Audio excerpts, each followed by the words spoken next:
Bienvenue dans Effet Papillon, le podcast qui prend le temps de regarder derrière les idées et les choix qui façonnent nos chemins. Ici, je rencontre des artistes et des entrepreneurs dont les parcours se situent à la croisée de l'art, de l'entrepreneuriat et de la santé mentale. Je suis Nora, photographe et vidéaste à Rennes. Alors pour ce nouvel épisode, j'ai le plaisir de recevoir Octra, donc je te laisse te présenter. Salut tout le monde, alors moi je m'appelle Octra, je travaille dans le milieu du bien-être en tant que relaxologue et énergéticienne. Ok, super. Alors déjà, comment vas-tu vraiment en ce moment ? Eh bien, en ce moment c'est compliqué parce que je vis un peu une période de deuil. J'ai la maison d'enfance où vivaient mes parents qui a été vendue là très récemment. Et ce week-end, j'ai passé vraiment les derniers moments dans ma maison d'enfance. Ça fait depuis 20 ans que j'y habitais, donc j'y habitais plutôt dans l'enfance, dans l'adolescence, forcément après, vers la vingtaine, je suis partie à Rennes, mais ça fait quand même quelque chose de laisser une si belle maison. Ouais, j'ai vu dans tes stories, vraiment, la maison elle est incroyable. C'est vraiment le genre de maison que je voudrais vraiment. Ouais, elle est en pleine nature, vieille maison, et tout, ça a l'air d'être une belle bâtisse et tout. Surtout que c'est la maison de ton enfance. J'imagine. Moi aussi, je suis en maison avec ma maman et elle a divorcé et elle a eu de la chance de pouvoir garder la maison, mais je pense que si elle avait dû la vendre, ça m'aurait fait énormément de peine parce que j'y suis depuis que je suis petite et j'y suis encore. Donc j'imagine que ça doit faire trop bizarre, quoi. Ouais, c'est quelque chose. Et puis, tu parles de divorce, justement aussi, cette maison, on l'a vendue parce que mes parents se sont divorcés, séparés en tout cas. Ouais. Et du coup, c'est quelque chose en plus, quoi. C'est vraiment toute une structure familiale qui s'effondre un peu. Ouais. Et oui, c'est vrai, cette maison, c'est une vieille maison de maître charentaise. Elle est au milieu de rien du tout. On n'avait presque pas de voisins. Le silence, la nuit, c'est tellement appréciable. De mon lit, je pouvais voir la lune à chaque fois. Genre, ma chambre a été éclairée par la lueur de la lune. Incroyable. C'était magnifique. Et puis, je me souviens, j'avais eu beaucoup de peine de laisser ma première maison. Je voulais absolument pas qu'on déménage. Et au moment où on a visité cette maison, elle était tellement pleine de mystères, plein de couloirs, plein de portes, tu vois. Et moi, je suis un peu fan de Tim Burton, donc je me suis dit, mais oui, on la prend. Mes parents avaient le coup de cœur aussi. Et tu parlais de rêve tout à l'heure. Moi aussi, en fait, c'est mon rêve d'avoir une baraque comme ça pour plus tard, un peu style manoir, château. Ouais, de ouf. Mais avec la situation dans laquelle je suis en ce moment, qui est plutôt précaire, tu vois, tu te dis, j'aurais jamais... Puis avec surtout la situation en ce moment de l'immobilier, je me dis, ça va être compliqué quoi, d'avoir une baraque comme ça un jour dans sa vie. Ouais, moi, c'est vraiment une envie d'avoir vraiment une maison en pleine nature comme ça. Moi, je veux pas non plus une énorme maison, mais juste avoir de quoi vivre, être bien, avoir une pièce pour faire un studio photo, avoir des chambres d'amis pour recevoir, un jardin. Ouais, je te comprends tellement. En fait, moi aussi, je rêve trop d'avoir une maison avec plusieurs pièces où il pourrait y avoir vraiment tous mes goûts, tous les trucs que j'aime faire. C'est ça. Ouais, c'est vrai. Mais c'est vrai que moi et ma copine, elle est photographe aussi, donc c'est pas forcément toujours facile. Donc me dit, bon, on verra bien, on se débrouillera, au pire on se construira une cabane dans les bois, puis voilà. Mais du coup, pour répondre à ta question, ça va, je garde toujours le moral quand même, et puis j'ai les outils pour aller bien, mais c'est vrai que ça reste quand même assez lourd tout ça, la séparation de mes parents, cette maison à qui je dois dire adieu. Mais heureusement, il y a les vacances qui arrivent. Ah oui, c'est à la fin de la semaine là ? Les vacances, ça arrive bientôt, 2 semaines, quelque chose comme ça. Ouais, 2 semaines. Ah oui, toi, t'arrêtes pas en même temps que les collégiens ? Parce qu'ils arrêtent là, non ? Ouais, parce que du coup, pour expliquer pour les auditeurs... Ah oui, c'est vrai, oui, tu as plusieurs métiers. Plusieurs casquettes. Je parlais de précarité tout à l'heure, donc je travaille dans le bien-être, mais depuis septembre, je suis à mi-temps dans un collège en tant que surveillante. Et donc effectivement, là, les collégiens, c'est terminé pour eux, mais on a toujours ce qu'on appelle des semaines administratives. Oui, c'est ça. Ouais. Et donc là, ça se termine. Je crois que mon dernier jour, c'est lundi. Ah oui, ça arrive bientôt. Et du coup, à la rentrée, tu continues Ouais, je pense que je vais continuer. Ouais, ok. Ça va, ça te plaît quand même ? Ouais, au début, c'était compliqué. C'était la première fois que je faisais ça. Et il faut dire que, pareil, ça dépend dans quel collège on est, mais... moi je suis dans un collège où peut-être c'est un petit peu il y a des enfants qui vivent des choses compliquées, je pense, à la maison, donc on a aussi un job vraiment d'éduc parfois. Oui, c'est ça. Et donc vu qu'au début je débarquais là-dedans, c'était un peu complexe, Mais après, ça l'a fait. Et finalement, tu vois, j'avais hésité à aller en lycée l'année prochaine. Ouais. Et en fait, je suis restée dans ce collège Ouais. parce que j'aime mes collègues, j'aime Ouais, bon, ça se l'ambiance du passe bien. collège, Ouais. les élèves, je m'entends de mieux en mieux avec eux. Ouais, bah tant mieux. Ouais, on arrive à créer des Bah, projets, tout ça, donc c'est ouais, chouette. bah trop bien. Mais oui, j'ai deux potes qui sont en.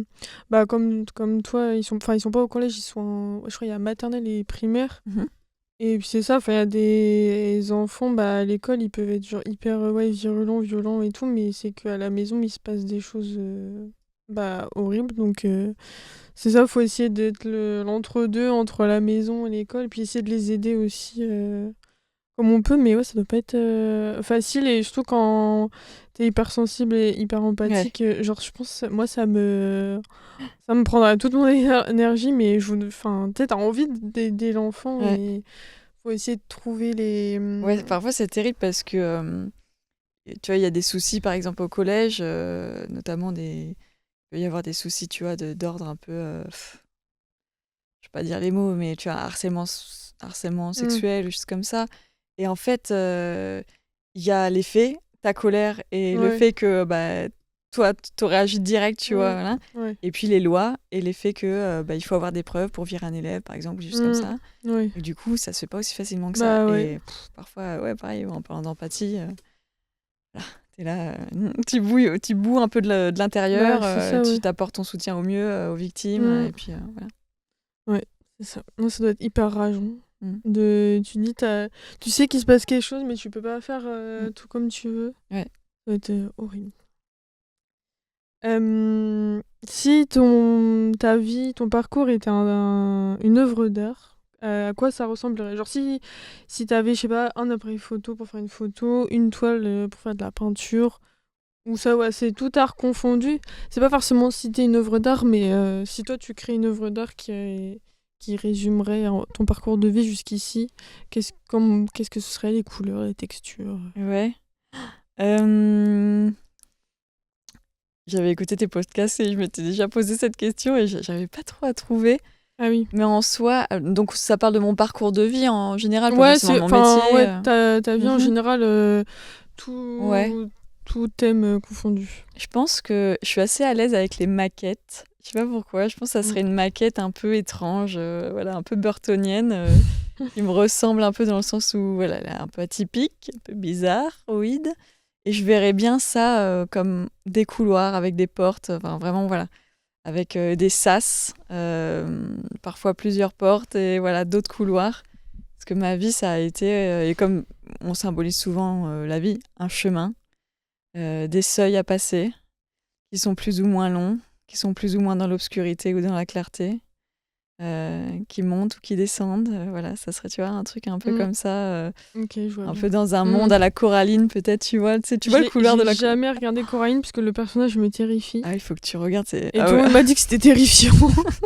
Bah, s'ils l'ont regardé très jeune aussi, moi je me souviens, Ouais. j'étais peut-être plus au lycée quand je l'ai vu, mais Ouais. tu vas pouvoir le regarder, t'inquiète pas. Oui, oui, non, mais en vrai, c'est des Je pense que univers ça passe. que moi j'aime beaucoup, l'univers de l'étrange, tout ça. Donc Ouais. ça va me plaire, hein. Burton, moi j'aime beaucoup Mm. aussi. Il faudrait que je le regarde un jour, mais c'est vrai que genre, c'est des poupées avec des boutons, les boutons Oui, pour oui, les yeux là. c'est ça, ouais, c'est du Ouais, stop motion, donc c'est de la marionnette. Et ouais. c'est Henry Selick qui l'a réalisé, c'est pas Tim Burton. Et Henry Selick, c'est aussi celui qui a réalisé L'étrange Noël de Mr. Jack, faut remettre Ah l'église au milieu du oui. village, même si je suis 100% d'accord que toute l'histoire et la DA de L'étrange Noël de Mr. Jack a été imaginée par Tim Burton. Ah oui, ça Mais je savais pas. ouais, mais c'est Henry Selick qui l'a réalisé parce que Tim Burton était sur le tournage, je crois, de Batman Ah Returns, un ok, truc comme ça, et qu'il était hyper ok. populaire à ce moment-là. Ouais, Et il a fait aussi James et la pêche géante, je sais pas si tu connais ce film. pas du tout, Ouais, non. et j'adorais aussi quand j'étais plus jeune. Ok. Et il y a une phrase, tu vois, du coup, dans ma maquette, tu vois, peut-être il pourrait y avoir un truc peut-être un peu circulaire, mais sur un truc énorme, tu vois. Mm. Parce qu'il y a une phrase qui est dite dans Coraline. À un moment, il y a Coraline et un chat qui parlent, qui sont dans le monde, ils s'éloignent du monde et hop, ils reviennent au point de départ. Et Coraline, elle demande au chat, mais comment on a fait, enfin, comment ça se fait qu'on est revenu au point de départ alors qu'on s'en est éloigné? Mm. Et le chat, il répond, je sais plus ce qu'il répond, mais il dit, bah, parce qu'on a fait le tour du monde, quoi. Ouais, ouais, Un truc ça comme t'a ça, ouais. marqué du coup. Ouais, ouais, ouais. Et Et du coup, ouais, c'est ça. Je pense que ma maquette, ça serait un truc un peu comme ça. Les couleurs, je pense qu'il y aurait un peu de violet. Il y aurait aussi du jaune, quelque chose d'assez solaire. Sûrement qu'il y aurait de la musique pour accompagner Oui, tout toujours la ça. musique. Ouais. Un peu de funk, un peu de disco, un peu de pop. Ok, trop bien. Ouais. Du coup, est-ce que tu peux nous faire un petit récap de ton parcours, enfin les grands points importants, Mhm. et du coup, explique-nous ton métier pour qu'on comprenne un peu mieux ce que tu fais. Ok. Je commence peut-être par ça, du coup, et je fais... Comme tu veux. Ok. Donc actuellement, je suis relaxologue et énergéticienne. Donc j'ai fait une formation en relaxation. C'est un peu comme si on faisait une formation en sophrologie. D'ailleurs, la relaxation, il y a plein de types en fait de relaxation qui reprennent d'ailleurs pas mal d'exercices de sophrologie. Mais il y a aussi des exercices bien spécifiques à la relaxation, autant physique que mentale. Et moi, dans toutes ces pratiques, j'ai choisi de me focaliser sur la méditation. Donc, je propose des séances de méditation guidée, soit en individuel, soit en collectif. Et à travers ces séances, j'aime bien aussi faire travailler les gens dans ce qu'on appelle un peu leurs ombres, quoi, les faire travailler. Voilà. Donc, ce qu'on appelle du shadow work. Et donc, j'aime bien, soit en collectif, choisir un thème un peu global, comme, je sais pas, la confiance en soi, l'enfant intérieur, l'estime de soi, voilà, le lâcher-prise, des choses un peu globales. Et dans mes méditations que je coupe en 3 parties, il y a une partie, au départ, exercice de respiration pour vraiment rentrer en détente. Une partie, méditation de pleine conscience pour être pleinement conscient de ses ressentis corporels, émotionnels et énergétiques pour ceux qui ressentent des choses. Et puis ensuite, la partie la plus longue et que j'adore, eh bien, c'est la méditation de visualisation, où là, donc, c'est là que je les fais partir dans un voyage intérieur. Et ma structure s'appelle La Lueur, donc, parce que j'aime bien les faire voyager à travers leur part d'ombre pour retrouver leur lumière intérieure. Trop bien. C'est des outils que je leur donne en temps réel, qui peuvent reproduire chez eux après... si voilà, ils s'allongent et qu'ils repensent à la méditation, à ce petit chemin, à ce petit voyage qu'ils ont créé à l'intérieur d'eux. Moi, j'adore en fin de séance quand je me rends compte que malgré ce que j'ai pu raconter comme histoire, eux, ils ont eu une toute autre histoire où ils l'ont adaptée. C'est trop chouette. Et puis sinon, à côté de ça, je propose des bains sonores. Donc là, c'est vraiment que les instruments, que mes instruments qui rentrent en résonance par leur vibration dans le corps des gens et donc qui détendent le corps, l'esprit. Et t'as quoi comme instrument? J'ai pas mal de trucs, bois tibétain, tambour chamanique, une flûte amérindienne, un kalimba. Oui, je vois, j'adore ce son, c'est trop doux. Ça ramène à l'enfance, c'est j'adore. incroyable. Ouais. J'ai ce qu'on appelle un tongpad. Je connais pas ça. C'est une espèce de boule un peu comme ça avec des lamelles. Ok. Et tu tapes dessus et c'est un son très méditatif, un peu japonisant, je trouve. Ok. À pas confondre avec le handpan. Ah oui, ça, ça j'adore. Comme une soucoupe, c'est incroyable. Ouais. Mon mec a reçu ça pour ses 30 ans. Ah ouais, trop bien. On s'essaye un peu, mais il faut avoir la technique. Ouais, ça a l'air dur. Hein. C'est pas si intuitif. C'est un budget, j'avais regardé les prix, j'ai fait ah oui. Ouais. Bah non, du coup, il va rester là-bas. Mais ouais, le son que ça fait. Moi, j'ai une playlist avec que des sons de handpan. Des fois, je me mets ça sous la douche, là. Je fais ma petite méditation. Je trouve ça incroyable, le son que ça fait, j'aime trop. J'ai des carillons aussi, des petites clochettes, enfin voilà ça. Ah oui, t'es équipée, t'as plein de trucs. Ouais, j'ai pas mal de trucs. Et je fais aussi ce qu'on appelle, moi j'appelle ça des reconnexions à la nature. Donc en gros, c'est des méditations de pleine conscience en pleine nature. Ah, trop bien. Reconnexion avec la nature, on délaisse son portable pendant au moins 2 heures. Ouais. Et souvent, il y a des cercles de parole aussi, ce que je propose aussi, des cercles de parole entre femmes ou mixtes. Okay. Donc voilà, et puis en fait, je suis allée dans ce milieu-là parce qu'au départ, je voulais vraiment partir sur quelque chose un peu d'énergétique. Ouais. Mais je me suis dit, ne commence pas tout de suite, Octra, à faire de l'énergétique parce que peut-être que tes clients, tes futurs clientes viendront pas à toi comme ça aussi facilement, vu qu'il y a toujours parfois une petite réticence, tu vois. Ouais. Et en fait, j'ai fait une formation pendant 1 an de protocole de soins énergétiques. Ouais. Et là, normalement, en septembre, j'aurais dû commencer à lancer un peu les soins. Ok. Chose que j'ai pas eu le temps de faire puisque il y a eu du coup ce job à mi-temps. En fait, au départ, je me suis dit, bon, tu te focuses là-dessus parce que c'est la première fois que tu as été surveillante. Ouais. Ensuite, j'ai organisé mes 30 ans, qui était une sacrée soirée, sur le thème mages et sorcières. C'était incroyable, tout le monde allait jouer au jeu, c'était trop chouette, dans cette belle maison. Et ensuite, mes parents se sont séparés. Bref, il y a eu vraiment une avalanche de... Ouais. Il y a eu beaucoup Et donc, d'événements, ouais. Et en août dernier, j'avais commencé à faire des nettoyages énergétiques aussi de maison. Ah oui. Et j'avais vécu des trucs incroyables. Ouais. Et donc, ça m'a vraiment donné envie de continuer aussi. Donc, je reprendrai tout ça sûrement un moment. Et pour donc te parler de mon parcours, on y vient. Moi, j'ai toujours voulu devenir réalisatrice dans ma vie de films, de fiction. Donc, quand j'étais petite, je réalisais des courts-métrages, tout ça. Et au lycée, j'ai eu la chance de rentrer au lycée de l'image et du son à Angoulême, Trop qui est un bien. super lycée. Et vraiment incroyable. Là aussi, le bâtiment est incroyable. Les auditeurs, allez voir lycée de l'image et du son d'Angoulême sur Internet. Vous allez vous croire à Disneyland, vous allez voir, c'est incroyable. Non, mais les murs sont roses, bleus, il y a des palmiers au centre. Ah ouais. C'est un grand couloir avec une verrière, tu vois. Ça a l'air incroyable. Ouais. Et le lieu est tellement dingue que Wes Anderson, le réalisateur, dans son film The French Dispatch, il l'a tourné à Angoulême et apparemment il a tourné Ah ouais. une scène Je l'ai là-dedans. pas vu. Ouais. Celui-là, faudrait que je regarde. Je l'ai pas regardé en entier et ce que j'ai pas vu, je pense, enfin voilà, ce que j'ai vu, il y avait pas mon lycée, ok. mais et du coup j'avais eu des super profs de cinéma qui étaient vraiment là pour le coup, souvent quand il y a des options cinéma comme ça dans les lycées, souvent c'est des profs de français, des profs d'anglais qui voilà. Là c'était ma prof de cinéma, Nicole, elle avait vraiment été au départ dans l'art plastique et puis après dans le cinéma. Mon prof, Eric Juillac, il était documentaire, enfin il réalisait des documentaires chez Arte avant. Pro, quoi. Ouais. Donc j'ai tellement eu, si tu préfères, d'infos vraiment hyper techniques et d'apprentissage vraiment clair que je me suis dit ça sert à rien que j'aille à la fac avec une option cinéma ou enfin voilà, je vais réapprendre la même chose. Oui, c'est ça. Donc va en école. Et mon grand-père est décédé quand j'étais en terminale. Et l'héritage de mon grand-père m'a permis d'aller à l'ESRA, l'École supérieure de réalisation audiovisuelle. Parce que ça coûte... Ouais.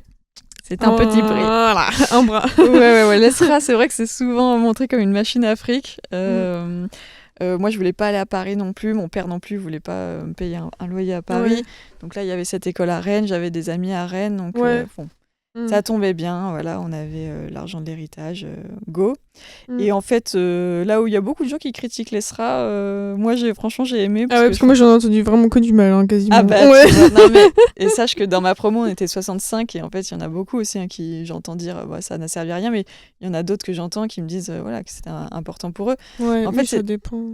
Ouais, en fait, il faut être bon élève à l'ESRA. Il faut que tu sois à l'avant, dans l'amphi, il faut que tu lèves la main, il faut que tu participes, il faut que tu apprécies tes profs, tout ça. Et sauf que souvent, on le sait, les études supérieures, c'est souvent le moment où tu commences à fumer des joints, tu sors et tout. Donc, c'est sûr que si t'as pas ça... Il faut être assidu. Ouais. Et donc, tu vois, ils avaient un studio pro. Là où je regrette peut-être, et qui est peut-être différent de Paris, c'est que on nous vendait pas les stages, les contacts comme à Paris, quoi. Ah ouais. Donc, fallait se débrouiller. Alors, il y a des profs qui nous ont aidés à avoir des contacts, mais c'est des contacts associatifs bretons. Bon, c'est bien, mais c'est sûr que... Après, je te dis ça, il y en a qui se sont démerdés à avoir des stages sur des séries TF1, France 2, j'en sais rien, et qui maintenant travaillent toujours là-dedans, quoi. Ah oui, Moi, j'ai 2 potes, Guillaume et Samantha, mais qui bossent à donf sur des séries Netflix, TF1, machin. Ah ouais, ok. Donc voilà, j'ai fait l'ESRA. En 3e année, tu peux te spécialiser. Je me suis spécialisée en montage parce que je me suis dit que ça me servirait toujours. Ouais. Même si je voulais faire de la réalisation, j'ai pas pris l'option mise en scène. Le montage, c'est trop important. Ouais, c'est bien d'avoir des notions de montage. Même pour le tournage, en vrai, comme ça, tu as déjà le montage un peu dans la tête. Bien sûr, ouais. C'est trop important. Puis, en fait, ma passion dans tout ça, c'est l'écriture. J'adore écrire des scénarios. Et le montage, c'est on dit souvent que c'est Donc il y a le scénario en écriture, après il y a le tournage qui est une seconde écriture et le montage qui est une troisième écriture. Bah oui. Et tu peux totalement changer le sens d'un film en changeant le Mais montage. oui. Ah, mais le montage, tu peux faire dire n'importe quoi, n'importe qui. Hein. Exactement. Genre, vraiment. C'est vrai, c'est ça. Ouais. Et après ça, j'ai été un peu technicienne sur des tournages en tant qu'assistante mise en scène. Et j'avais fait une petite année sabbatique, on a un peu voyagé avec mon copain, tout ça. Et puis ensuite, je voulais réaliser un documentaire, j'avais une idée de documentaire en tête. Alors j'avais tenté un master incroyable, un master d'écriture scénario à l'INSAS à Bruxelles, c'est une super école aussi de cinéma et de dramaturgie. Et bon, ils en prenaient seulement 3. Et j'étais la 4e, je suis allée au bout du concours et tout. Ouais, ça devait pas être pour toi. Bah, je me dis, si j'avais fait, j'aurais pas réalisé mon documentaire. Bah, tu c'est vois. ça. Ouais. C'est ce que je me dis quand je me prends des portes, je me dis, bah, c'était pas pour moi. Ouais, mais c'est ça, hein, c'est le destin. Et donc, je suis allée à Bordeaux, j'ai fait un master documentaire pendant 2 ans. Par rapport à l'expérience que j'ai vécue là-bas, moi, je le recommande pas, mais c'est mon expérience perso. Mais voilà, si jamais. Et ils prennent en fait sur les projets. Donc, moi, j'avais ce projet de documentaire, donc c'est une enquête familiale sur ma grand-mère. Que j'ai jamais. Il est dispo quelque part ou pas il est en lien privé, mais c'est vrai que je réfléchis de plus en plus à le mettre en public parce que au départ j'avais fait ça pour pouvoir le mettre en festival et tu sais s'il y a des jurys, ils doivent pas avoir vu le documentaire avant. Ah bah oui. Ouais. Et donc voilà, puis finalement il a fait sa petite vie en festival peu, mais en cinéma un peu. Voilà, j'ai fait quelques projections. Bah, c'est déjà bien. Et je l'ai projeté à l'Arvor à Rennes. Ouais, j'étais trop contente. 80 personnes. Ça dure combien de temps le documentaire 1 heure et quart, je crois. Ah ou 50 ah oui, c'est minutes. un gros docu. Ouais. Putain, c'est trop bien. Ouais. Trop en fait, cool. pour le master, on devait faire une version de 30 minutes. Et après mon master, moi, j'ai fait une version longue. Ouais, t'as fait une... Ok. Ouais. J'ai même fait 2 versions. J'ai fait une version familiale, vraiment de 1h45, avec toutes les anecdotes de la famille sur la guerre et tout machin. Pour vraiment, tu vois, je l'ai diffusé à ma famille. Comme ça, ils ont toutes les infos. C'est trop bien ça d'avoir ça. Ça fait des bêtes de souvenirs. Ouais. Et après, j'ai fait une version un peu tout public. Voilà. Et ça s'appelle Mariette rencontre avec une inconnue. Et donc, ça parle... en fait, j'ai jamais connu ma grand-mère parce qu'elle est décédée d'un cancer en 86, cancer des ovaires. Moi, je suis née en 95 et pour une raison que j'ignorais, ma famille ne parlait plus d'elle. Il y avait un gros tabou autour de la vie de cette femme. Et la seule chose qu'on me disait d'elle, c'est elle t'aurait adorée, elle était très gentille, très accueillante, très souriante et tu lui ressens comme de gouttes d'eau. J'ai même fait pleurer parfois ses frères. En fait, elle avait des frères et sœurs, ils étaient 6 dans la famille du côté de Tourcoing, dans le nord. Et moi, j'étais en Charente et de temps en temps, quand on les voyait, je me souviens, il y a un de ses frères... C'était à l'enterrement de mon grand-père qui avait pleuré devant moi en disant « Tu lui ressembles trop ». Et moi, j'avais toujours vu une photo d'elle à la quarantaine, tu vois, et je me suis dit « Pourquoi ils disent que je ressemble à cette vieille femme ?» tu vois.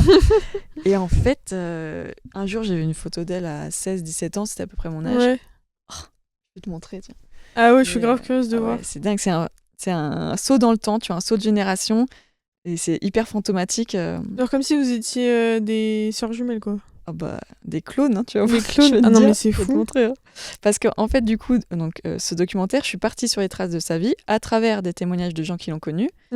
Et en fait, à travers ces témoignages, j'ai essayé de savoir, ok, il y a un tabou, pourquoi, et s'il y a un ou des secrets, lesquels est-ce, tu vois. Et donc j'ai appris à la connaître, voilà. J'ai pas réussi à déceler trop de secrets parce que en fait, c'était une famille très bourgeoise, très catholique, et que je pense que s'il y a eu un truc, ça s'est tu. Ah ouais, et en fait c'est trop intéressant. Ça c'est le genre de truc j'aimerais trop faire, mener mon enquête. Ouais, c'est ça. Mais ça me prenait ça prenait énormément de temps. Le jour et la nuit dans mes rêves, tu vois. Ah ouais, à ce point-là. Ouais. Mon grand-père.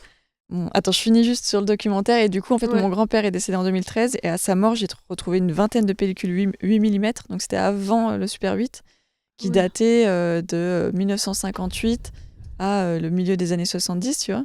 Et donc j'ai rencontré ma grand-mère en mouvement. Ça doit être trop bizarre. J'avais ces films en fait, si tu préfères. J'étais en terminale et je suis allée rentrer à l'ESRA. Après j'ai eu un cours sur le documentaire et sur l'archive à l'ESRA. Et je me suis dit, putain, j'ai ces films. Et en fait, je me suis dit, je sais qu'à un moment, je veux me filmer en train de regarder ces films, tu vois. Ah oui, ok. Et donc, je les avais pas regardés. Je les avais numérisés, tout ça. Je les avais pas regardés jusqu'à 2013 et je les ai regardés en 2019, 2020, quelque chose comme ça. Tu te rends compte, tout ce temps-là? Je Du les ai coup, de bien. 2013 à 2019, tu n'avais pas regardé? Ouais, ouais. Je les avais numérisés au cas où je les perdais, Ah il ouais, leur moi arrivait un j'aurais truc ou tellement quoi. voulu regarder. Putain, t'as été Ah ouais. patiente. J'aurais trop aimé Je me regarder. souviens du petit DVD de la numérisation qui était dans ma bibliothèque et je le regardais et je disais, toi, Un jour. ouais. Et donc, C'est j'ai capté ce moment et si vous voyez le documentaire, et ben voilà, vous verrez ce moment qui est très très dans l'émotion parce que je regardais avec ma mère qui n'avait pas vu ces images depuis 36 ans aussi, qui a redécouvert sa Ouais. mère. Ah Oh, ouais, l'émotion de zinzin. c'est ouf. Ouais. Et donc voilà. Et puis, ça parle d'une époque, ça parle du deuil face à la maladie, ça parle d'une histoire transgénérationnelle de femme à femme, ça parle des secrets familiaux. Donc, moi, dans mon master, on m'a beaucoup critiqué en me disant que c'était vraiment très personnel, machin. Et en fait, après, quand je l'ai diffusé en salle de cinéma, mais tout le monde me disait mais j'ai vu ma famille, voilà, parce qu'on a tous des conflits Mais familiaux, tu bien vois. sûr. Bah ouais. Donc, les gens s'y retrouvent quand même pas mal. Ça parle aussi d'une époque pour les femmes. Ouais. Parce que ma grand-mère avait 5 enfants, que mon grand-père était en fait patron d'une papeterie familiale et que en fait elle a jamais, enfin en tout cas pendant une bonne partie de sa vie, elle a pas pu travailler. Ah oui, ok. Dans le documentaire justement, il y a une anecdote comme ça où en gros elle a donc en fait mon arrière-grand-père tenait l'usine, c'était le père de mon grand-père. Elle est allée lui parler en lui disant bon bah j'aimerais bien faire quelques jobs de couture, de la retouche pour voilà ramener un peu d'argent dans la famille. Et il a dit non, tu t'occupes des enfants. Et le lendemain, mon grand-père a été augmenté, tu vois. Donc, et elle a pas pu travailler. Ah ouais, ok. C'est quand même dingue. Ouais, je vais te montrer la photo du coup, tiens. Je suis Attends. curieuse de voir. Ouais. Ah oui, ouais. Tu vois, Bon, malheureusement, les auditeurs et les auditrices ne verront pas, mais c'est... Ouais, tu ressembles de fou, hein. De toute façon, si vous mettez Mariette rencontre avec une inconnue sur Google, vous allez voir, il y a eu des articles de journal. Ah oui, ok. Mais on a la même ossature. Ouais, c'est ouf, hein. On a le même sourire, le même nez. En plus, c'est rigolo parce que bah ouais, non mais là, la photo, oui. On est toutes les deux à la plage. Là, ça ressemble de ouf. Là, en gros, ma grand-mère, elle a une espèce de turban dans les cheveux et moi, j'ai un chignon avec des lunettes et on dirait que ça fait un peu la même chose. On a un peu la même position. C'était une copine qui m'avait pris en photo, mais elle était normalement retournée. Ah oui, ok. Et en couleur, là, juste pour coïncider. Oui, pour faire le... Ok, incroyable. Ouais. C'est dingue, ouais.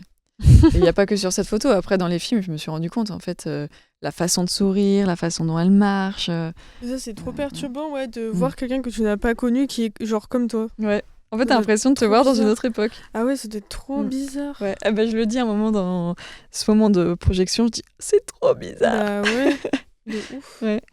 Et oui, je voulais te raconter qu'en fait, et ça rapporte un peu à l'énergétique, c'est que ma grand-mère est décédée d'un cancer des ovaires, mon arrière-grand-mère, donc sa mère aussi, avant elle, et sa sœur, après elle, est morte d'un cancer des ovaires. Et ils étaient 6 dans la famille, les frères et sœurs, et ils sont tous, enfin, presque tous décédés, il en reste plus que 2, mais ils ont eu aussi un cancer tous les deux, elle, cancer du sein, et l'autre, lui, je sais plus, mais ils sont tous décédés d'un cancer, sinon les autres enfants, tu vois. Et c'est quand même dingue, quoi. Et j'étais allée voir une énergéticienne qui m'avait dit, déjà, ce que tu fais, là, le fait de communiquer, c'est l'antidote. Okay, et elle m'avait dit, en fait, quand il y a un trauma sexuel qui arrive dans une famille, un inceste, un viol, même un avortement, tu vois, compliqué, tout ça, si c'est non dit, et franchement, vu l'éducation catholique qu'ils avaient, ça a sûrement été des non-dits, voilà. Et ben tout ça se stocke dans le corps sous forme de toxines. Et voilà, ça se stocke dans les parties génitales. Et après, tout ça, ça reste de génération en génération. Et voilà, si ça se... Exactement. Ah, la vache. Voilà. Et excuse-moi, je parle beaucoup, mais du coup, pour finir... Non, c'est trop intéressant. Ouais. Un documentaire, ça prend du temps à réaliser. Et en plus, moi, je l'ai autoproduit. Donc, en fait, je vivais du RSA. Et donc, à un moment, je me suis dit, bon, quand mon documentaire était terminé, je me suis dit, Octra, qu'est-ce que tu vas faire là avec tes capacités, toutes tes études, ton master. Donc, Voilà, je me suis mis vidéaste à mon compte parce que je me suis dit que c'était la Ouais. façon la plus rapide, entre guillemets, d'avoir de l'argent. Et tu vois, c'est important que je t'en parle comme ça parce que du coup, plus tard, ça m'a rattrapée et je me suis rendu compte que je l'avais fait par nécessité financière Bah plus ouais. que par Ouais. passion. Et clairement, le cinéma et la vidéo, c'est pas la même chose. Non, non, non. Je faisais de la captation de théâtre, ça j'aimais bien, captation événementielle. Ouais, ça c'est cool. Mais par contre, là où ça m'a le plus dégoûté, c'était la captation, pas captation, c'était film d'entreprise. Ouais. Et même si vraiment ma patte, c'était d'ajouter vraiment un côté storytelling, Mm. avec des petits courts, enfin voilà, un petit scénario, un fil rouge en tout cas, la Ouais. plupart du temps, les entreprises étaient plus chaudes pour un fil rouge qu'un scénario carrément. Alors que pourtant ça marche vachement, hein, quand tu vois les pubs Intermarché, les courts-métrages là, c'est incroyable. Mm. Et en fait, tout le côté démarchage, et puis aussi surtout le relationnel avec les clients qui étaient souvent des hommes.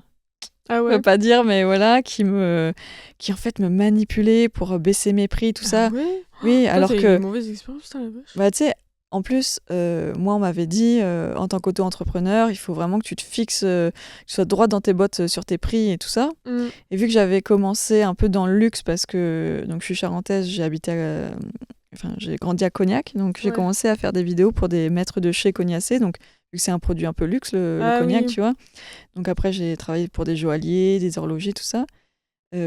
Et en fait, à chaque fois, ouais, c'est ça, il y avait une espèce de rapport de force, ça me prenait vraiment beaucoup Ouais, tu d'énergie. m'étonnes. Euh, Même si j'ai eu des bons contrats, j'ai eu un contrat avec la ville de Rennes et tout, c'était chouette. Super contrat avec une nana, là, pour le coup, avec son mec aussi. Ils font des bougies parfumées avec les fleurs de leur jardin qu'ils Mm. cultivent en Trop bien. permaculture, tout ça, trop bien, Mm. tu vois. Et eux, je travaille encore avec eux de temps en temps, d'ailleurs. Mais ouais, ça m'a trop pris Ouais. énergétiquement. Ouais, Et c'était du coup la cible, ouais, de luxe et tout. Moi, c'est vrai que c'est des trucs qui m'intéressent pas du tout. Moi, je travaille surtout en entreprise avec des entrepreneurs et des coopératives. ouais, Et j'ai pas de problème. Enfin, y a ouais, pas de rapport de force bizarre. ouais. On est d'égal à égal et ça, c'est cool. Bah ça, c'est tant mieux. Après, Mm. bah, du coup, c'est sûr que ça payait bien, par contre. Oui, ouais, c'est Voilà. ça. C'est vrai que tout de suite, quand tu bosses, bah, soit avec des petits entrepreneurs, ou moi, j'adorais bosser avec des artisans, tu vois. Mais du coup, bah ouais, bon, je m'en fichais, hein, je faisais pas forcément ça pour l'argent, Mm. surtout pour la création. Ouais. Mais voilà, après, c'est toujours gratifiant quand tu vois que tu es à l'aise dans tes prix et que les gens, ils signent pour. Ouais, Puis, c'est ça. à côté de ça, c'est surtout aussi, voilà, ils veulent une vidéo hyper Instagrammable, hyper belle, tout ça. Et humainement, à l'intérieur, tu vois, qu'il y ait des trucs de racisme ou de, tu vois, enfin, c'est Ouais, c'est des ça. choses pas spécifiquement très agréables à juste voir, voilà. Mm. Ah, c'est vrai qu'il y en a qui se veulent en mode on a une famille et tout, mais alors qu'ils traitent leurs salariés comme de la merde, quoi. Donc, Mm. mais enfin, j'ai l'impression que ça évolue quand même, mais bon, il y a encore tellement d'entreprises où c'est horrible. Donc c'est pour Ouais. ça que je suis à mon compte comme ça, au moins. Ouais. Je suis ma propre patronne et C'est vrai que le monde de l'entreprise, là, ça m'a un peu dégoûtée. Et d'ailleurs, tu vois, quand je parle de ma micro-entreprise maintenant, qui s'appelle donc La Lueur, comme je disais ouais. tout à l'heure, je parle plutôt de ma structure, tu vois. Je dis pas Oui. mon entreprise, j'aime pas. Et puis surtout dans le milieu du bien-être, tu vois, c'est vraiment... ça fait un peu... T'as Oui, des c'est clients, des vrai. clientes. Alors parce qu'on peut pas appeler ça encore des patients, Ouais. des patientes, parce que c'est pas dans le milieu médical, Ouais, mais ouais. voilà. Et à ce moment-là, c'était vers 2023, donc ça faisait 2 ans que j'étais vidéaste, voilà. J'ai perdu une copine d'une crise cardiaque. Elle avait 27 ans. Et Putain. c'était une de mes meilleures amies de troisième. C'était une nana hyper belle. Elle avait fini ses études en architecture, design architecture. Elle sortait avec un médecin. Enfin, franchement, elle avait une super vie qui l'attendait. Et elle a fait un petit marathon. C'est 10 km, rien du tout, tu vois. Ouais. Et en fait, elle a passé la ligne d'arrivée et elle s'est effondrée. Et ils n'ont pas su la ranimer. Et C'est horrible. ils ont fait, tu vois, il y a eu une autopsie. Il y avait pas de rupture d'anévrisme, pas de problème cardiaque apparemment. Donc c'est ce qu'ils appellent la mort subite du sportif, tu vois. Et alors qu'elle s'était entraînée et tout ça, hein. Waouh. Mais Horrible. ouais, en fait, t'as un sentiment d'injustice. Ouais, ouais, Et en ouais. fait, elle voyageait beaucoup. Elle voyageait toute Ouais. seule, tout ça. Ok. À son enterrement, tu vois, on voyait plein de vidéos d'elle. C'était magnifique. Et ça m'a mis un coup de massue, en fait. Tu vois, je t'en parle, je suis encore émue. Bah, Ça a normal. vraiment, en fait, été un tournant dans ma vie. Ouais. Et moi, je bouillonnais de l'intérieur de voyager seule, Ouais, d'avoir des ouais. expériences un peu Ouais. comme ça, tu vois. J'avais donc son âge aussi, 27 ans à cette époque-là. Mm. Et en fait, j'avais parlé avec son oncle à l'enterrement qui disait, en fait, il lui disait tout le temps, non mais Sandrine, t'es super belle, tu vas faire une mauvaise rencontre, tu vois, Ouais. voilà. Et moi, c'est exactement ces peurs-là que j'avais, genre je suis blonde aux yeux Ouais. bleus, je vais faire une mauvaise rencontre, je vais me faire violer, tu vois. Et Mm. en fait, tout ça, c'est des peurs, des croyances limitantes. Mm. Et je me suis dit, vas-y, Ouais. saute à pieds joints dans le plat là et Mm. vas-y. Mm. Et donc pareil, j'étais un peu quand même dans la précarité, tout ça. Et donc je me suis dit, où est-ce que je peux aller sans trop de frais? J'ai choisi la Tunisie. Ma cousine habitait là-bas. J'ai Ah passé oui. une semaine à Tunis chez elle. Je me suis acclimatée et j'avais pas pris de billet de retour, tu vois. J'avais même pas prévenu mes parents parce que je savais qu'ils allaient avoir peur et j'avais pas envie d'avoir leur peur en plus, Ouais, je qu'elle allait me capte. bloquer. Ouais. Ouais. Mm. Et je suis partie un mois, j'ai fait presque tout le tour de la Tunisie avec mon sac à dos, Ah ouais, que trop à dormir bien. chez l'habitant presque tout le temps. Ah ouais, t'as fait Pékin Express. Ah oui, un peu. Mais c'était incroyable quoi. Et Trop bien. après, je suis partie en Suisse, j'ai fait avec ma meilleure amie un woofing avec des druides, c'était trop chouette. À apprendre les plantes médicinales et tout. Non, c'était trop trop bien. Donc j'ai vécu, tu vois, enfin, je me suis laissée. Mm. Voilà.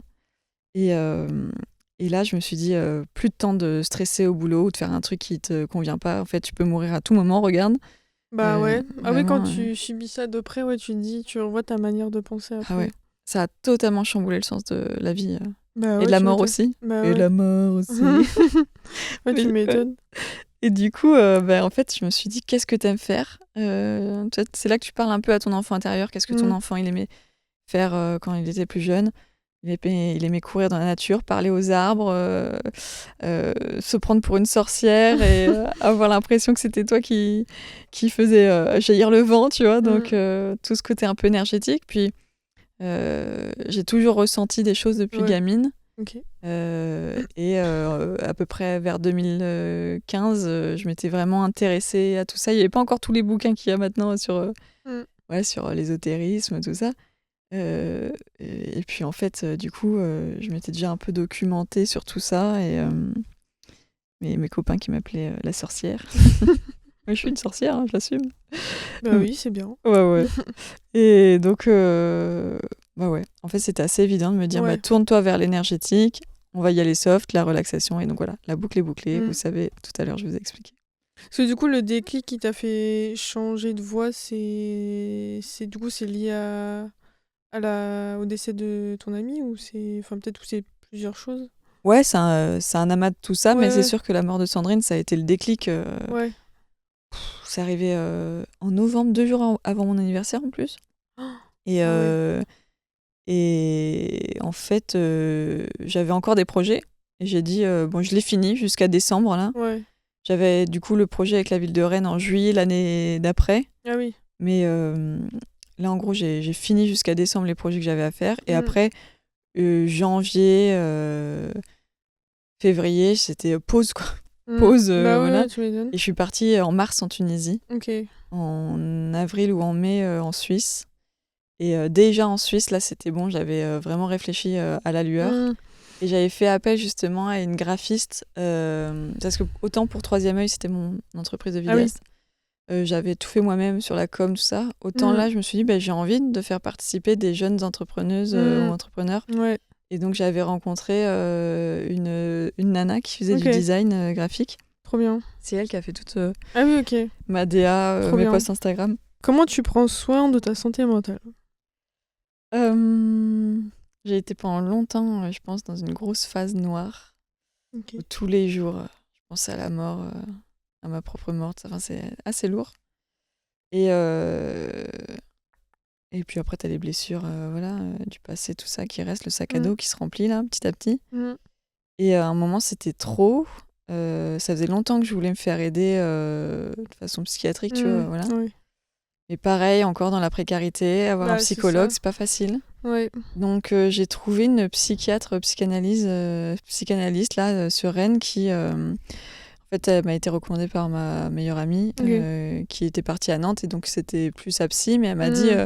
elle a vraiment une approche psy Ok. et elle va pas te donner des médocs parce Ok. que c'est une psychiatre, voilà, Ouais, elle va ouais. d'abord t'écouter. Et donc c'est remboursé par la Sécu Ok. quand t'es à la C2S là, complémentaire santé solidaire. Ok. Et donc, voilà, je l'ai contactée au moment où voilà, j'en pouvais plus, et elle m'a prise et voilà, ça fait 2 ans et demi, peut-être Ouais. maintenant que je suis Ok. en thérapie avec elle. Donc ça m'a aidée. Mm. Ce qui m'a énormément aidée aussi, c'est les enseignements spirituels. Donc j'en suis 2, des enseignements bouddhistes Ok. et des enseignements amérindiens, Ok. enfin autochtones.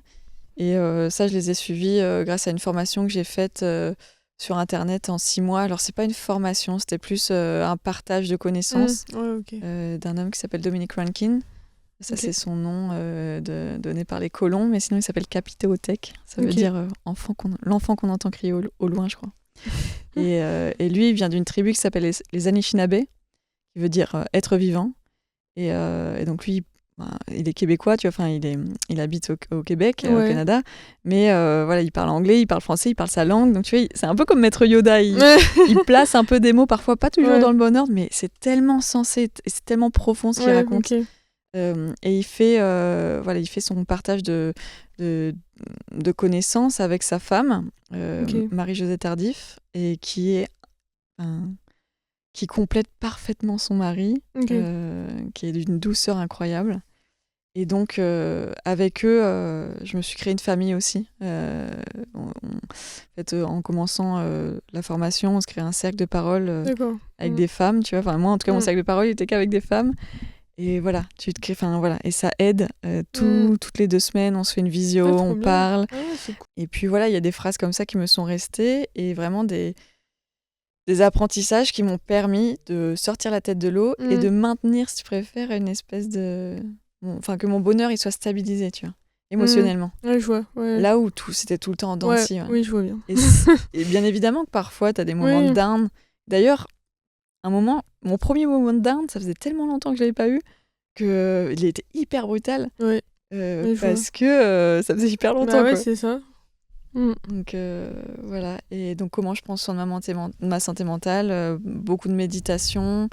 Moi je parle beaucoup, je garde pas les choses sur mon cœur. Donc mon père me dit parfois que je suis trop franche, mais moi je vois pas la vie différemment, donc voilà. Je préfère avoir quelqu'un qui est trop franc que Ouais.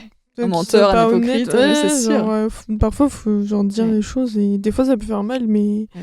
vaut mieux savoir que de rester dans le flou, quoi. Et la vérité finit toujours par se savoir, on Ouais, le en sait, plus. et ça fait parfois plus de mal de l'apprendre après coup. Ouais, c'est clair. Donc ouais, voilà. Et puis mes amis, j'aime rire. Donc il faut parler, il faut faire la fête, il faut rigoler. Mm. C'est comme ça que... ouais, enfin, en tout cas, moi, c'est comme ça que... Mm.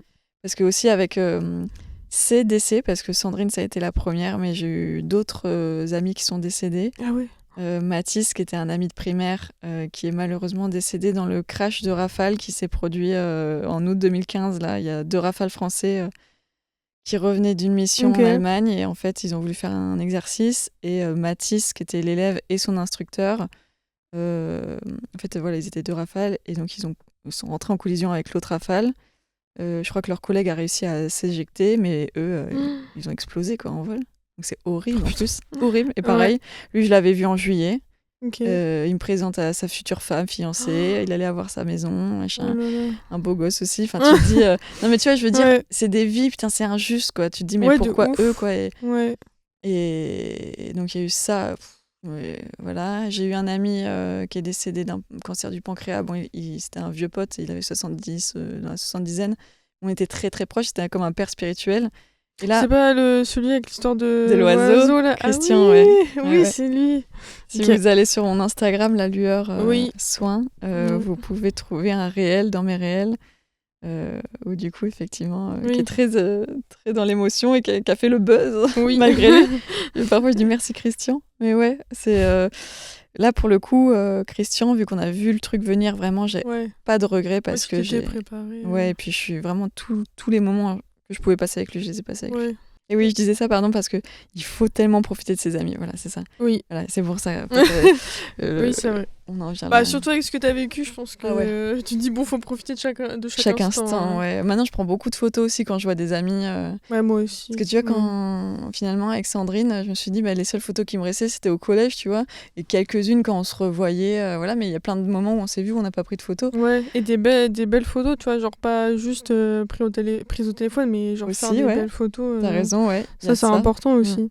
Bah, en tout cas, nous, les photos qu'on avait du collège, c'était vraiment des vieilles photos un peu qui coulollent, quoi.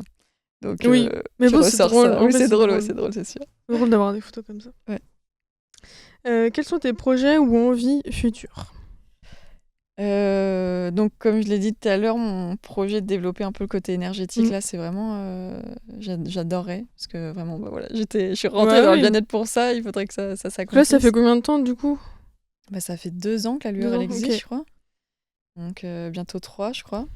Donc, ouais. Et puis, donc le projet, pas cette année-là, mais en septembre prochain, je vais déménager dans le Finistère. Ok. Et là, j'aimerais bien, c'est vrai, reprendre un peu tout à zéro là sur l'entreprise. Enfin, tout à zéro. Pas Ouais. tout à zéro, mais voilà, je vais dans une autre ville, Ouais. me refaire une clientèle. Et donc là, vraiment proposer mes soins. Et pourquoi pas, et j'adorerais, je croise les doigts, avoir mon cabinet, quoi, Bah ou oui. un espace en tout cas. Parce que du coup, chez toi, ouais, c'est pas Ah bah ouais, possible. quand c'est en individuel, si je connais les gens, je peux les accueillir chez moi, Mm. voilà. Mais bon, j'ai un petit 40 mètres carrés, Ouais, voilà, oui, c'est c'est pas. dans mon salon.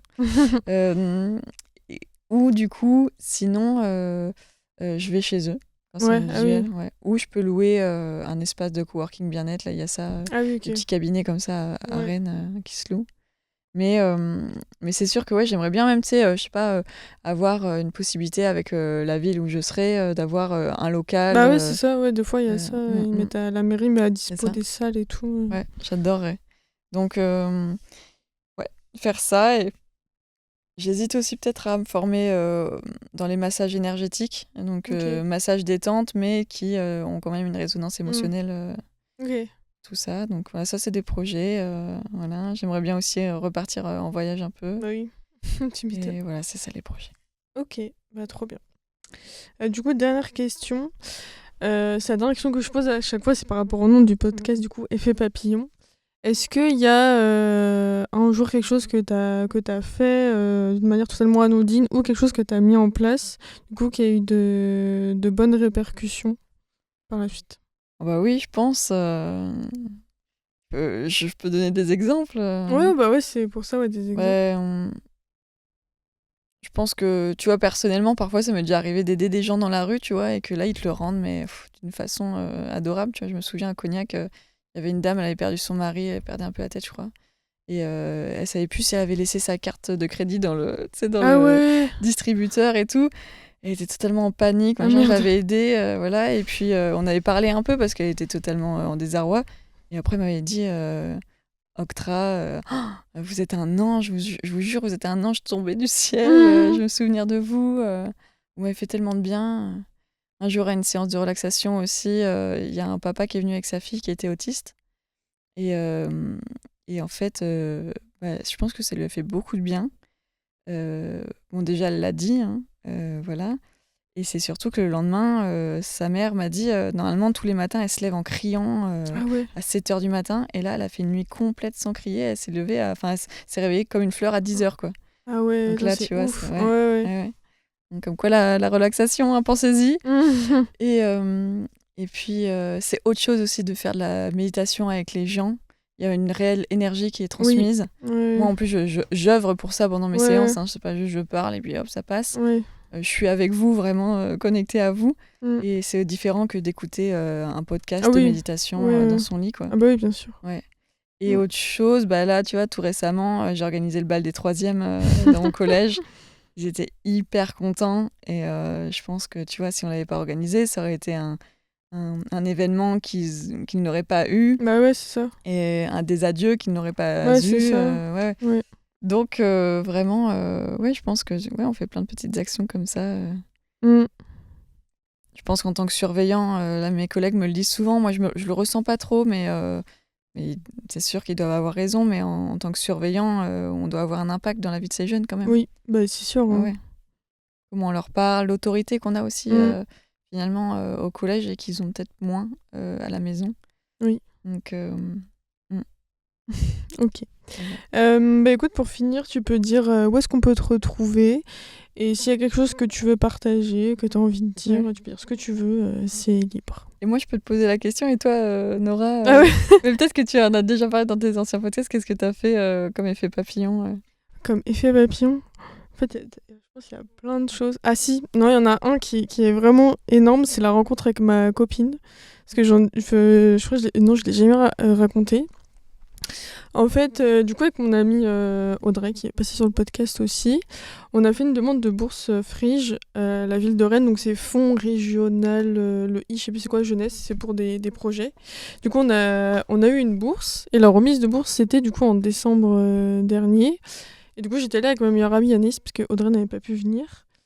Et du coup, c'était à la mairie de Rennes. Et à un moment, du coup, il y a du coup, ma copine Emma, bon, à l'époque, on ne se connaissait pas évidemment, qui est venue me parler à un moment, mais genre 5 minutes. Et ça a été très bref. Et après, moi, je suis partie et elle aussi, elle est partie. Elle t'a parlé de quoi? Je crois qu'elle m'avait demandé d'expliquer un peu plus mon projet, parce qu'en Ah fait, oui. on avait un coup de cœur du Ah oui, elle du travaillait jury. là-bas. Oh non, non elle avait eu une bourse aussi, Ah, ok. Emma. Du coup, on s'était tous retrouvés là-bas. Désolée si c'est pas très clair. Non, t'inquiète. Et à un moment, du coup, on a eu coup de cœur du jury pour notre projet. Du coup, j'ai dû présenter le projet devant tout le monde et tout. Du coup, ça l'avait intriguée. Du coup, elle était venue me parler vraiment genre 5 minutes après. Et moi, je n'avais pas plus calculé. Je fais bon, bah. Parce que nous, avec Anis, on avait un truc à faire après. Du coup, on était partis. Et à l'époque, du coup, ma meilleure pote Anis travaillait au hall, la criée, là. Et du coup, Emma travaillait là-bas. C'était juste pour aider, comme c'était Noël, etc. Et puis Anis a dit à Emma, mais ta tête, elle me dit quelque chose. Enfin, on s'est pas vu quelque part. Puis Emma a dit, bah non. Qu'est-ce que tu me racontes, toi? Et du coup, elles essayent de retrouver et tout. Puis elles arrivent à refaire le chemin. Et puis du coup, Anis a dit que je suis photographe, tout ça, parce que ma copine aussi, elle est photographe. Et du coup, il m'a dit, ah, bah, est-ce que ça vous dit qu'on se voit un jour, qu'on se capte, qu'on mange ensemble, qu'on boit un café, tout ça. Du coup, avec Emma, on s'était ajouté sur Instagram, et du coup, on avait prévu de manger ensemble. Du coup, on a mangé ensemble toutes les trois. Et à l'époque, Emma, elle fréquentait quelqu'un. Donc moi, il y avait rien. Moi, j'avais abandonné les rencontres parce que j'étais sur les applis de rencontres, ça m'a saoulée. Je fais, c'est bon, j'abandonne. Et du coup, moi, il n'y avait pas de quiproquo, quoi. Elle avait son histoire. Moi, j'avais pas envie d'être avec quelqu'un. Donc la question ne se posait pas pour moi, c'était juste une amie. Et en fait, à ce moment-là, au 4 bis, tous les jeudis, en fait, j'y allais parce qu'on avait un projet qui était sur plusieurs mois. Et du coup, à la fin, on avait une restitution au festival. C'était quoi? J'ai oublié le nom. On avait une table ronde avec Charles Soignon, qui est une humoriste. Mince, c'était quoi le festival? Au Champ Libre? Nos Futurs, voilà. Et du coup, j'avais dit à Emma, bah, si tu veux, tous les jeudis, il y a ça. Si tu veux venir, ça pourrait être cool, ça t'intéresserait. Et du coup, de fil en aiguille, on a appris à se connaître comme ça. Et du coup, ça s'est fait très naturellement. Et du coup, des fois, j'y pense vraiment l'effet papillon. En mode, si j'avais pas fait mon projet photo avec mon amie Audrey, si on avait pas eu la bourse Frige, enfin, Emma, ça se trouve, je l'aurais pas. Peut-être que je l'aurais rencontrée plus tard. Mais là, du coup, je l'ai rencontré. Du coup, je pense là, je pense à celui-là parce que c'est celui qui me marque le plus. Mais vraiment, c'est incroyable. Et toi, tu vois ça comme un effet papillon? Moi, je vois ça plutôt comme une coïncidence, tu vois, ou un joli hasard. Mais l'effet papillon, je dirais que c'est plus une conséquence qu'une coïncidence, non? Bah moi, va l'effet peu, papillon, c'est genre, tu sais, l'effet comme quand tu fais un petit ricochet, truc. un Oui, ricochet, tu vois. Ouais. Moi, je le vois comme ça, en tout cas. Ouais, ton Après, histoire je sais pas c'est quoi la définition exacte d'effet papillon. Non, mais c'est ça. Mais ton histoire, je trouve que c'est plus, ah, bah, tu l'as rencontré et après, coïncidence, machin. Ouais, enfin, moi, je vois ça comme ça, j'aime bien me dire. Oui, bah oui, non, mon t'as effet raison. papillon. Après, je pense rien. Il y en a tellement plein d'autres, il y a plein de trucs. Bah, si j'avais. Toi, quand on s'est rencontrés, bah, si j'avais pas fait l'événement, on serait pas rencontrés. Ouais, c'est sûr, c'est sûr. En fait, il y a plein de choses qui découlent de trucs anodins. Enfin, il y a une phrase que j'adore de Paul Éluard, c'est « Il n'y a pas de hasard, il n'y a que des rencontres ». Ah oui, mais moi, pour moi, le hasard n'existe pas. Enfin, moi, je crois énormément au destin et je me dis, bah, s'il y a des choses qui se passent comme ça. Bon, des fois, il y a des choses horribles qui nous arrivent. Tu te dis, bah, pourquoi je vis ça? Il y a des choses que j'ai vécues qui sont horribles. Je me dis, pourquoi j'ai vécu ça? Qu'est-ce que ça m'apprend? Je ne sais pas. Ah ouais? Que j'aurais l'impression. Ouais, bah, il y a des trucs. Il y a des trucs qui sont quand même un peu violents, je m'en serais bien passé. Oui, c'est sûr. Il y a des trucs, toi, que j'ai vécu, toi, des amitiés qui se sont mal passées. Je me dis, bah, c'est que ça devait se passer comme ça a fait le tri et que j'en dégage plein de belles choses. Ouais, des enseignements. Des enseignements, plutôt, ouais. Bah, un truc que Capitalothèque m'avait appris, c'est il n'y a pas d'échecs, il n'y a que des enseignements. Bah oui, c'est ça. Et que des fois, on on est fataliste avec l'échec. Sur le coup, ça fait mal, c'est sûr, mais faut essayer de prendre du recul et de regarder ça en mode pourquoi ça a pas marché et qu'est-ce que j'en tire. Ouais. Parce que si en mode ah vas-y, je suis nulle, j'ai fait une erreur, là tu t'enfonces encore plus et c'est encore pire. Ouais. Donc voilà. Est-ce que tu as quelque chose à rajouter? Ah oui, tu voulais peut-être redire ton nom, où est-ce qu'on peut te retrouver, tout ça. Et donc moi c'est Octra. Vous pouvez me retrouver sur Instagram, c'est lalueur_soin au pluriel. Je mettrai en description Ouais, voilà. le nom. Mon site est en construction, donc voilà, je vous conseille pas d'y aller. Et puis sinon vous pouvez me retrouver à Rennes. Si vous avez besoin de séances en individuel, vous pouvez me contacter. Il y a mon contact. J'ai une petite fiche Google aussi, si vous mettez relaxologue Rennes, La Lueur, voilà, vous allez me trouver. Sinon voilà, il y a mes contacts sur Instagram directement. Vous pouvez me contacter sur Instagram. Si vous êtes plusieurs, on peut se faire une séance collective. Pour l'instant, là, en ce moment, je propose pas trop de séances collectives. Okay. Avec le taf, tout ça, c'était un peu en stand-by. On verra l'an prochain. Si vous êtes du côté de Châtelaillon-Plage, La Rochelle, je vais sûrement faire un stage bien-être, reconnexion avec soi à Beau Séjour. C'est un centre d'activité à Châtelaillon-Plage. Je sais pas encore la date, il faut qu'on programme tout ça. Mais le podcast il va pas sortir tout de suite. Donc, non, mais il y a le temps. Mais si jamais vous entendez ce podcast et que vous êtes de là-bas et que ça vous intéresse, intéressez-vous au programme de Beau Séjour. Voilà. Et c'est tout ce que je peux dire. Prenez soin de vous, occupez-vous de vous, écoutez votre esprit, votre corps, parce que vous êtes la personne la plus importante de votre vie et que la vie ne tient qu'à un fil. Et surtout, ne croyez pas tout le monde, croyez votre vérité à vous, et votre vérité à vous, c'est vos expériences. Voilà. Parce que c'est vrai que dans le milieu du bien-être, il y a beaucoup de charlatans.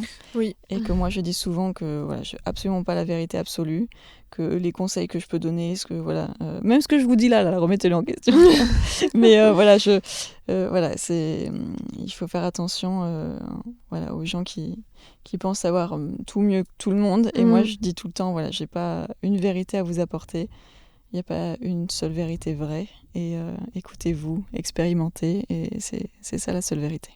Ok, super. Merci beaucoup, Octra. Merci, Nora. Merci d'avoir partagé ce moment avec nous. J'espère que cette conversation aura semé en vous quelques graines de réflexion ou d'inspiration, ces petits effets papillons qui parfois changent tout.